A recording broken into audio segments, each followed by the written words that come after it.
yang telah memberikan restu kepada dan bisa berkumpul dengan sehat dan sejahtera. Dan tak lupa kami mengucapkan terima kasih. Kemudian hal yang lain akibat daripada pembangunan di DKI Jakarta akan mempengaruhi langsung keberadaan pantai di sekitarnya, termasuk kawasan pantai 50 jiwa per hektar. Sedangkan yang berwarna merah menggambarkan kepadatan penduduk antara 50 sampai 100 jiwa per hektar, dan yang berwarna biru menggambarkan kepadatan penduduk 100 jiwa per hektar. 5%. Kemudian kampung yang dinilai agak besar ada 4, yaitu Kamal, Dadap, Tanjung Pasir. Kemudian kita lihat salah satu kampung Tanjung Pasir. Di kampung ini terlihat bahwa bangunan sudah menempel sekali kepada garis pantai. Perubahan lain antara lain adalah tanah timbul di muara Cisadane. Ini ya, sungai yang paling besar itu adalah sungai Cisadane, sedangkan di depannya ini adalah tanah timbul. Kemudian kalau kita lihat lagi ke sebelah barat daripada muara ini, di mana juga sudah terlihat bahwa tambak sudah dikembangkan di kawasan hutan.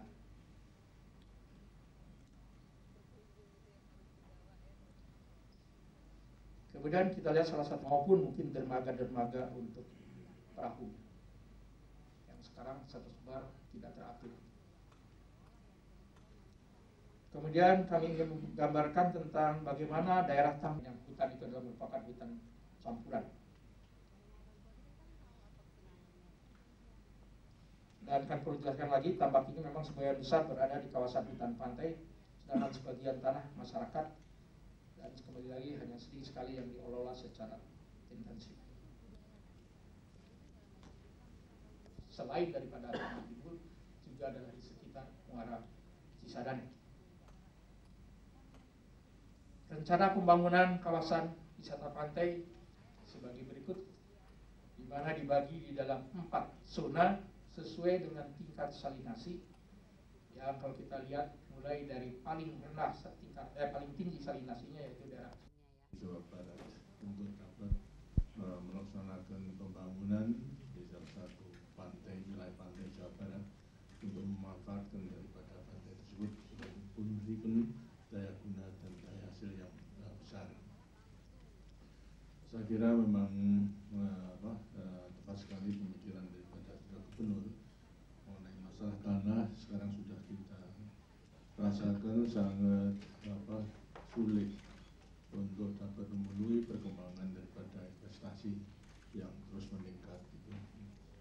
Lebih-lebih dalam kita memasuki pelita ke-6 untuk selanjutnya pelita ke-7, 8 dan sebagainya sampai pada pelita ke-10. Sekarang saja sudah sulit itu untuk menyediakan lahan baik untuk industri maupun juga untuk pemukiman maupun juga untuk keperluan-keperluan lainnya.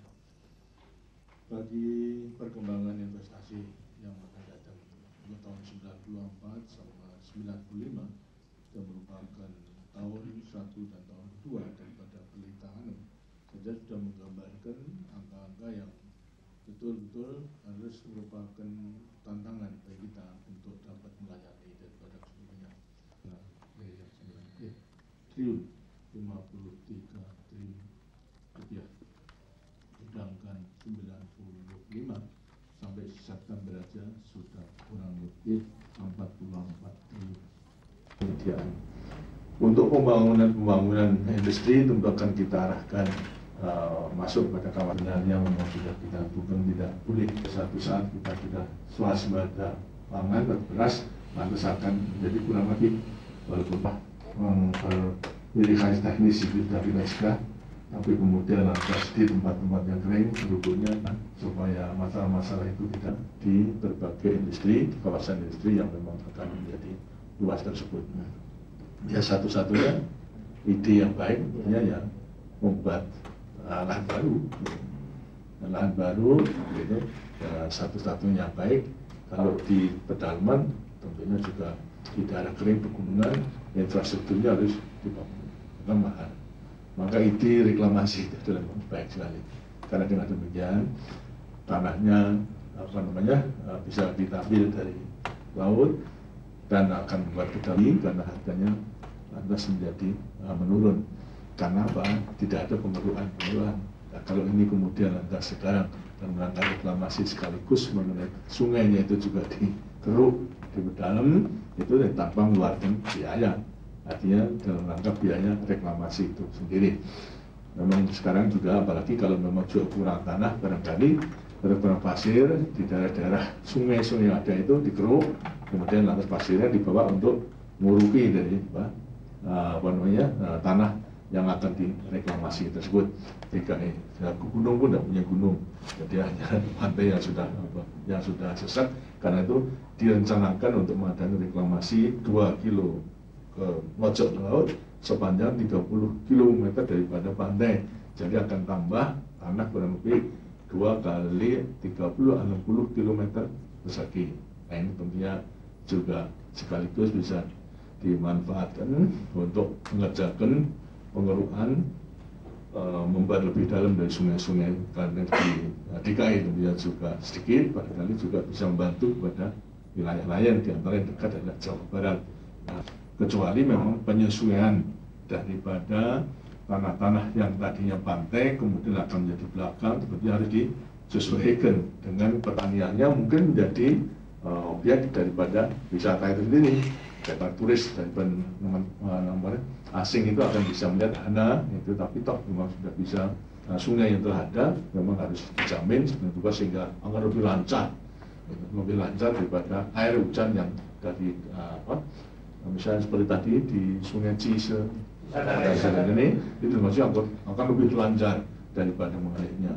Kalau itu begitu berarti juga akan nambah keuntungan bagi nelayan, kapalnya itu akan lebih lancar untuk keluar masuk dan mereka menangkap maupun juga membawa hasil daripada ikannya. Dan juga saya kira yang penting di antara lain adalah mengenai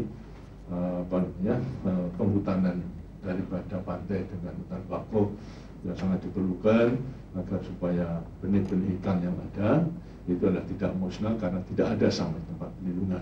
Ini potensinya harus diperhitungkan dengan sebaik-baiknya. Keuntungan lain seperti tadi juga digambarkan bahwa tambah tanah tentunya. Kalau membeli ya berapa, itu tentunya akan mahal. Gitu. Dan yang pasti karena tambah tanah bagi pendapatan daerah mengenai IPP-nya ya, terus ya, tidak hanya 1 tahun tapi terus tahun ke tahun. Jadi jaminan untuk memperoleh pendapatan daripada daerah. Gitu. Belum mengenai soal lapangan kerja dan sebagainya. Itu pun juga semestinya akan membawa hasil yang baik. Sekarang tentu bagaimana caranya? Kalau daerah bisa melaksanakan ya baik, artinya tapi terang tidak ada uangnya.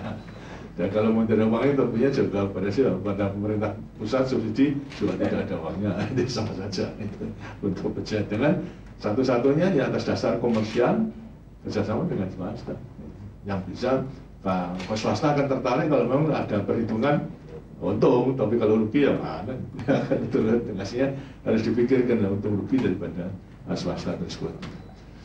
Kalau dapat memang kemudian lantas pemerintah daerah turun gitu, tapi harus membayar, harus turut serta dalam IPT-nya juga sulit gitu. Maka lebih baik saya kira sudah itu dilaksanakan dengan bagi hasil itu bagi hasil. Artinya hasilnya daripada itu berapa tadi? 8.000 hektar dan kemudian diperhitungkan daripada 85%, 5% itu berarti 400 hektar bisa gratis. Tidak usah mengeluarkan apa-apa. 400 hektar itu kalau dihitung meter persegi berarti 4 juta meter persegi. Nah kalau kali 100.000 ya berapa? 400 miliar. Itu berarti penghasilan sudah pasti daripada daerah tanpa mengeluarkan apa-apa yang segera. Tapi kalau kemudian turut, lantas ada yang mengunyakan turut, pemerintah daerah gengsinya ada, lantas share-nya ada, nanti dibayar, nanti daripada dividennya. Nggak berapa tahun ini, baru dividennya belum tahu dividen berarti nggak akan dapat apa-apa. Tapi kalau dengan cara bagi hasil jelas segera kan masuk. Di sampingnya itu mengenai pendapatan pendapatan tiap tahun daripada pajak itu jelas itu akan terjamin daripada itu tersebut. Terus atas dasar demikian maka saya nilai bahasanya layak itu dilaksanakan. Tinggal sekarang mengenai soal kecepatan daripada melaksanakan. Tadi beberapa hal yang perlu diperhatikan oleh instansi yang bersangkutan berhubungan dengan perizinan yang bersangkutan. Kalau perizinannya itu lantas birokrasinya terlalu delay, ya dengan sini tidak akan cepat bisa selesai. Apalagi tadi mengatakan 1 tahun. Jadi kalau 1 tahun ya gimana program demikian 1 tahun dicabut 1 tahun siapa yang akan. Jadi kalau memang sudah jelas saya kira sebetulnya karena 1 tahun itu untuk mencegah jangan sampai orang yang berizin itu membawa izin aja kemana-mana tuh. Jadi tawarkan menang. Ya. Jadi kalau sudah kemudian dimulai ya terus artinya tidak perlu 1 tahun lagi 1 tahun lagi. Dan sebetulnya untuk mencegah itu tuh. Untuk mencegah siapa yang diberikan izin itu 1 tahun harus segera dilaksanakan. Tapi biasanya minta izin, lantas dibawa kemana-mana dijual untuk ditawarkan, dan laku-laku dengan sini harus dicabut itu kalau itu. Tapi kalau kemudian sudah jelas bahasanya akan dilaksanakan, ya sudah izin sekali terus berjalan daripada keseluruhannya. Nah, sekalipun telah disahkan, ya sudah serahkan kepada mereka itu dengan ketentuan harga yang baik. Kalau cara demikian, nanti daripada segi hukumnya, yang lebih baik kita serahkan kepada rakyat. Kalau tadinya nilai kecil, ya ditambah wisata yang bisa juga menghasilkan dorongan daripada wisata asing untuk mengunjungi karena bisa melihat macam-macam usaha daripada petani kita. Dan yang saya sarankan supaya pengusuran daripada rakyat harus memperoleh keuntungan yang baik bagi rakyat. Apakah itu menewaknya maupun juga pemindahan tempatnya. Hendaknya harus dipertimbangkan. Karena yang harus kita lindungi adalah memang kepentingan daripada rakyat, bukan kepentingan daripada si developer, tapi kepentingan daripada rakyat ini harus kita utamakan daripada semuanya. Barangkali daripada Pak Menteri ada pertanyaan? Bang, ya. Pertaniannya saya kira jelas itu hanya pindah geser saja, geser, tapi harus dijamin lebih baik. Sekarang ada rumahnya demikian, tapi nanti harus lebih baik. Bisa cepat tinggal di lokasi yang masih dalam kategori dikenal. Karena kalau nanti saya kira pemerintah demikian juga. Apalagi daripada penduduk yang akan